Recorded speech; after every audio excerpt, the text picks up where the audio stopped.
अस्सलाम वालेकुम, welcome to my YouTube channel. तो आज का जो हमारा टॉपिक है वो है प्लेटलेट्स। प्लेटलेट्स हमारी last type of blood cells हैं जो हमने पढ़ने हैं।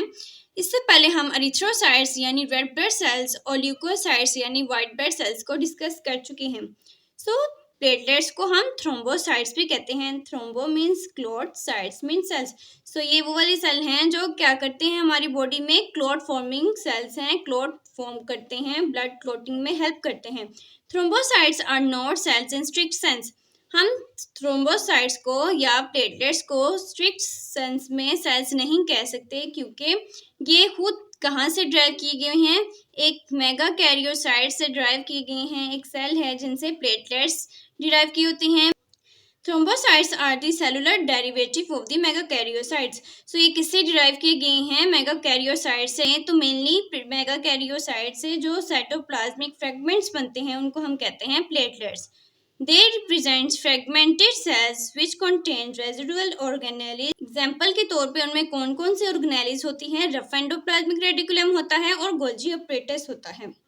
हम प्लेटलेट्स को क्या कहते हैं, फ्रेगमेंटेड सेल्स कहते हैं, जो कि कहाँ से ड्राइव किए गए हैं, मेगा कैरियोसाइट से। क्योंकि वो फ्रेगमेंटेड सेल है तो वहाँ पे मेगा कैरियोसाइट के रेजिडुअल ऑर्गेनेलिस भी होती हैं, और इन ऑर्गेनेलिस में आता है रफ एंडोप्लाज्मिक रेटिकुलम जो कि प्रोटीन्स फॉर्म करता है, राइबोसोम्स होते हैं, ग्रेन्यूल्स की फॉर्मेशन होती है, और इसमें गोल्जी अपरेटस भी होता है। और गोल्जी अपरेटस क्या करता है, ये एक ट्रांसपोर्टेशन या फिर आप कह लें कि ये पैकेजिंग का काम करता है। They are only 2 microns in diameter and anucleate। अगर हम उसके स्ट्रक्चर की बात करें तो प्लेटलेट्स क्या होते हैं, ये 2 to 4 या 2 to 3 माइक्रोन्स इन डायमीटर होते हैं, और ये ए न्यूक्लिएट होते हैं। ए न्यूक्लिएट का मतलब कि इसमें कोई न्यूक्लियस नहीं होता। Have a life span of 10 days। और अगर इनकी लाइफ स्पैन की बात की जाए तो वो सिर्फ 10 days तक सर्वाइव करते हैं। दे आर स्फेरिकल और ओवल इन शेप। अगर यूजुअली हम प्लेटलेट्स की शेप के बारे में बात करें तो या तो वो स्फेरिकल होंगी या ओवल होंगी या इरेगुलर होंगे, क्योंकि इनका जो फंक्शन है उनमें इनकी शेप जो है वो बहुत इंपॉर्टेंट रोल प्ले करती है। And usually colourless in nature. और प्लेटलेट्स का कोई एग्जैक्ट कलर नहीं होता, ये कलरलेस होते हैं। यहाँ तक था प्लेटलेट्स का इंट्रोडक्शन। इसके अलावा अगर हम उसकी शेप के बारे में बात करें तो वो ऐसे स्फेरिकल होंगे, उनके अंदर होंगे डेंस ग्रेन्यूल्स, डेंस ग्रेन्यूल्स के अलावा होंगे अल्फा ग्रेन्यूल्स, अल्फा ग्रेन्यूल्स के अलावा होंगी ग्रेनिकुलर सर्कुलेशन होंगी, उसके अलावा माइटोकॉन्ड्रिया, गोल्जी अपरेटस, कुछ ऐसे करके शेप होगी।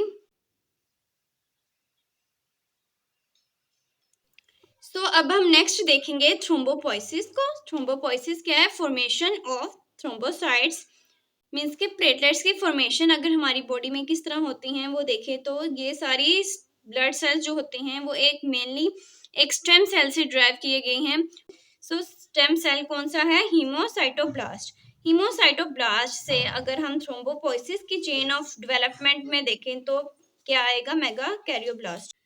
मेगा कैरियोब्लास्ट के बाद आएगा प्री मेगा कैरियोसाइट्स, फिर आएगा मेगा कैरियोसाइट जहां से निकलते हैं हमारे प्लेटलेट्स के फ्रेगमेंट्स। ये थे स्टेप्स हमारे प्लेटलेट्स के डेवलपमेंट के या उसकी फॉर्मेशन के। इस तरह प्लेटलेट्स हमारी बॉडी में फॉर्म किए जाते हैं। अब नेक्स्ट देखते हैं हीमोस्टेसिस या अरेस्ट ऑफ ब्लीडिंग। प्लेटलेट्स अपने नेम से क्लियर करता है थ्रोम्बोसाइट से कि वो ब्लड क्लॉटिंग में हेल्प करता है। हीमोस्टेसिस क्या है, arrest of bleeding. Arrest of bleeding कब नीड होती है, in the case of injury, जब बहुत ज़्यादा ब्लड का फ्लो हो रहा है और ब्लड बहुत ज़्यादा वेस्ट हो रहा है। इन दैट केस हीमोस्टेसिस कौन करवाता है, प्लेटलेट्स। और इसके डिफरेंट स्टेप्स होते हैं जिसमें आता है प्लेटलेट्स प्लग, वेस्कुलर स्पैज्म या वासोकंस्ट्रिक्शन, और फिर आता है कोएगुलेशन। कोएगुलेशन मेन स्टेप है जहाँ पे ब्लड क्लॉटिंग होती है। प्लेटलेट प्लग में क्या होता है, platelets stick to themselves and to collagen present in broken endothelium. ये है ब्लड वेसल्स। अगर ब्लड वेसल्स की स्ट्रक्चर की बात करें तो ब्लड वेसल्स में क्या होती है, एंडोथेलियम होती है। जब भी कोई डैमेज होता है ब्लड वेसल्स में तो वो एंडोथेलियम जब डैमेज होगी तो उसके अंडरलाइंग जो कोलेजन प्रेजेंट होता है वो एक्सपोज हो जाएगा। तो जैसे ही वो एक्सपोज होता है वहां पे प्लेटलेट्स की एग्रीगेशन होना शुरू हो जाती है। फॉर एग्जाम्पल ये हमारी एंडोथेलियम थी और बिकॉज ऑफ सम इंजरी ये एंडोथेलियम अब क्या हो गई है, डैमेज हो गई है। उसकी डैमेज की वजह से हमारे ब्लड सर्कुलेशन में हर टाइम प्लेटलेट्स प्रेजेंट होते हैं। तो वो प्लेटलेट्स जो ब्लड सर्कुलेशन में थे, अब एंडोथेलियम में जो कोलेजन था उसके एक्सपोजर की वजह से वो प्लेटलेट्स वहां पे एग्रीगेट होना शुरू हो जाएंगे। वो कुछ ऐसे सब्सटेंस सिक्रेट करेंगे कि एक प्लेटलेट के साथ दूसरा स्टिक होगा, तो इस तरह वहां पे एक मैस बन जाएगा, एक क्लोट सा बन जाएगा। तो इसको हम कहते हैं प्लेटलेट्स प्लग। एक प्लग फॉर्मेशन की जा रही है इस स्टेप में।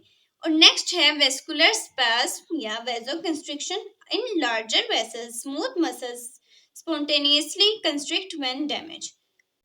सो लार्ज वेसल्स में क्या होता है, जब कोई इंजरी आती है या डैमेज होता है तो ब्लड वेसल्स कंस्ट्रिक्ट करती हैं ताकि जो ब्लड का फ्लो है वहां पे कम हो जाए और उसकी वजह से ब्लड का जो एक्सेस वेस्ट है उसको प्रिवेंट किया जा सके। This can reduce blood loss even from injuries to major vessels. तो ये क्या करता है कि अगर मेजर वेसल्स में भी कोई इंजरी हो गई है तो उससे भी ब्लड के लॉस को रिड्यूस कर देता है, कम कर देता है।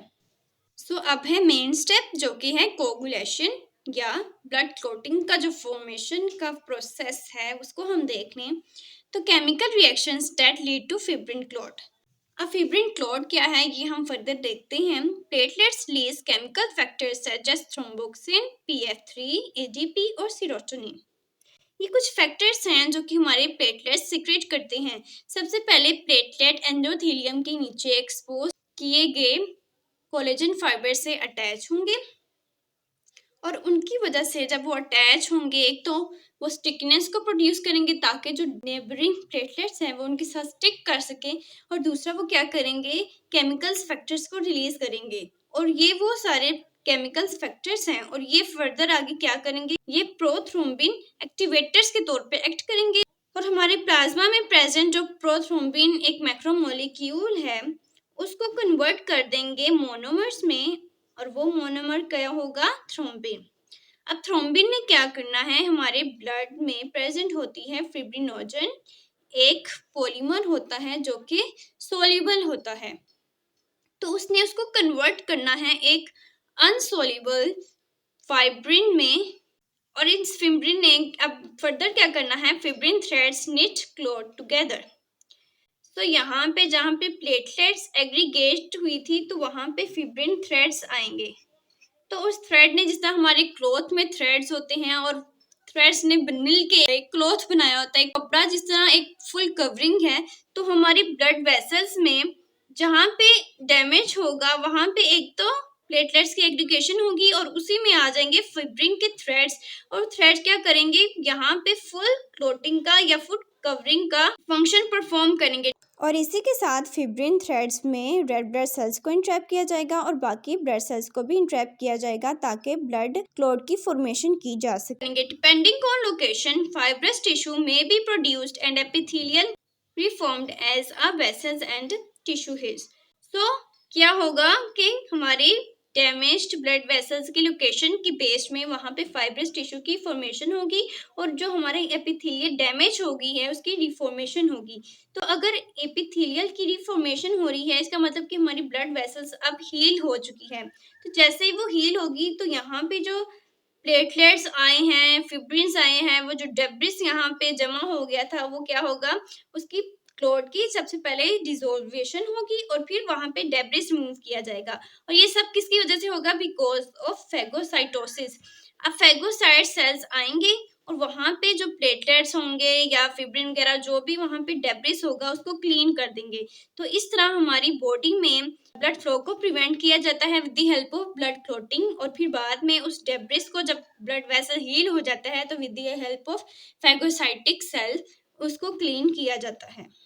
अगर हम बात करें, प्लेटलेट्स तो हर टाइम हमारी ब्लड सर्कुलेशन में प्रेजेंट होती हैं, तो जब एपिथेलियम इंटैक्ट होती है तो तब वो एग्रीगेट क्यों नहीं होते, because intact endothelium cells release nitric oxide and prostaglandin, जिनको हम कहते हैं प्रोस्टासाइक्लिन और PG12। तो इंटैक्ट ब्लड वेसल्स की जो एंडोथेलियम होती है वो नाइट्रिक ऑक्साइड और प्रोस्टाग्लैंडिन या प्रोस्टासाइक्लिन PG12 की वजह से जो प्लेटलेट्स फ्लो कर रहे हैं उसको एग्रीगेट होने से प्रिवेंट करती है। तो जैसे ही अगर डैमेज हुई तो उसके अंदर क्या होगा, अंडरलाइंग कोलेजन फाइबर एक्सपोज हो जाएंगे, जिसकी वजह से प्लेटलेट्स वहां पे एग्रीगेशन होगी। तो मेनली अगर एंडोथेलियम इंटैक्ट है तो एग्रीगेशन नहीं होगी। अगर बिकॉज ऑफ सम इंजरी या डैमेज वहां पे से कोलेजन फाइबर्स जो एक्सपोज हो गए हैं उसकी वजह से प्लेटलेट्स की एग्रीगेशन हो जाएगी। A large protein called bone vibrant factor stabilizes bone platelet by forming a bridge between collagen and platelets.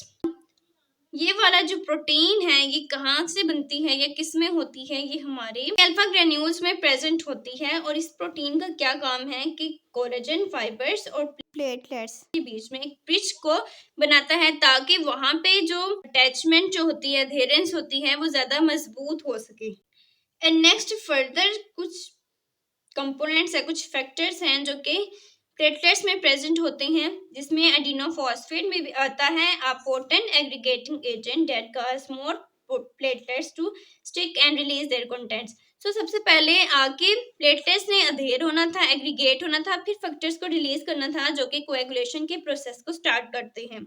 सो एडिनोफॉस्फेट क्या करता है कि पोटेंट एग्रीगेटिंग एजेंट है जो कि प्लेटलेट्स को स्टिकिंगनेस प्रोवाइड करता है और ताकि नेबरिंग प्लेटलेट्स एक दूसरे के साथ स्टिक हो सके और वहां पे एक प्लग बना सके जिसको हम प्लेटलेट प्लग कहते हैं, एंड फर्दर फैक्टर्स को रिलीज कर सके जो कि कोएगुलेशन कैस्केड को स्टार्ट कर सके।